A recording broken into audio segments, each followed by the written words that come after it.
আদ্দিন ফাউন্ডেশনের নির্বাহী পরিচালক পদ থেকে পদত্যাগ করেছেন ডাক্তার শেখ মহিউদ্দিন।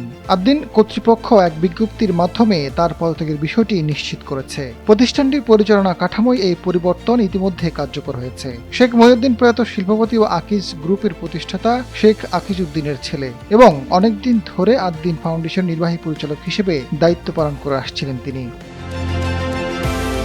এদিকে ফাউন্ডেশনের অভ্যন্তরীণ পরিবর্তনের অংশ হিসেবে অধ্যাপক জামালুন্নেসাকে নির্বাহী পরিচালকের দায়িত্ব দেওয়া হয়েছে। তিনি শেখ মহিউদ্দিনের স্ত্রী। এর ফলে প্রতিষ্ঠানটির শীর্ষ ব্যবস্থাপনায় নেতৃত্বের ধারাবাহিকতা এখন পারিবারিকভাবে স্থানান্তরিত হয়েছে। গত মে মাসে রাজধানীর মগবাজারে অবস্থিত আদ্দিন হাসপাতালের পোস্ট অপারেটিভ ওয়ার্ডে কয়েক ঘন্টার ব্যবধানে 6 নবজাতকের মৃত্যু ঘটে। ঘটনাটি দেশজুড়ে ব্যাপক আলোড়ন সৃষ্টি করলে স্বাস্থ্য কর্তৃপক্ষ তদন্তে নামে। তদন্ত কমিটির প্রতিবেদনে বলা হয়েছে, হাসপাতালের বিভিন্ন ব্যবস্থাপনাগত দুর্বলতা ও দায়িত্বে অবহেলার বিষয়টি উঠে এসেছে। পরবর্তীতে প্রতিষ্ঠানটির লাইসেন্স বাতিল করেছে স্বাস্থ্য অধিদপ্তর। আজাদ ফারুক, সময়ের আলো।